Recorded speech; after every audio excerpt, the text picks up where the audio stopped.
Wahali gani mpenzi msikilizaji wa Ajira Update? Kama unavyofahamu jana tarehe 22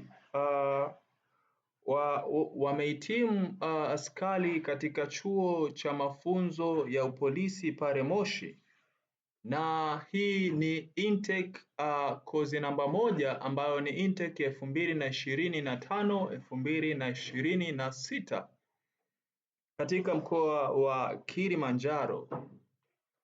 Sasa ninaomba nikujuze ya kwamba walianza mafunzo wakiwa askari 5780, lakini waliofanikiwa kuhitimu mafunzo hayo ni askari 5514.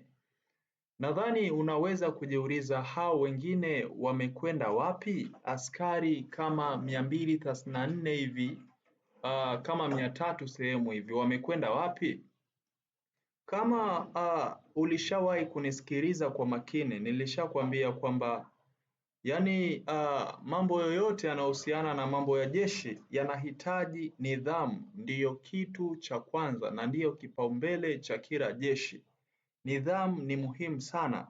Sasa hiyo jana mgeni rasmi alikuwa ni IGP Camillus Wambura, kama unampata. Kwa hiyo ndo alikuwa mgeni rasmi ambaye ndo mkuu wa jeshi la polisi Tanzania, anaitwa Camillus Wambura, anajulikana kama IGP.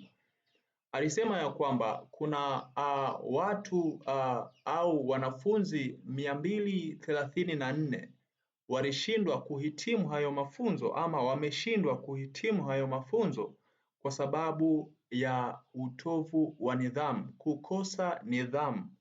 Kwa maana hiyo akasisitiza sana kwamba askari yoyote ni lazima awe na nidhamu ya hali ya juu ndiyo anakamilika kuwa askari. Na watu 69 wamebaki chuoni kuendelea na vipindi vya mafunzo. Kwa maana hiyo waliofanikiwa kuhitimu hapo jana tarehe 22 ni watu 5514 tu kati ya watu 5780. Nafikiri kwa takwimu hii utakubaliana na mimi ya kwamba nidhamu ni kitu muhimu sana jeshini. Drop your comment. Nimeona ni bora nikupatie makala hii, itakusaidia kuweka akili yako vizuri. Kama zikija nafasi za polisi maybe mwezi ujao, basi tu apply, lakini tunapoomba lazima tujue ya kwamba nidhamu ni kitu muhimu sana. Chao.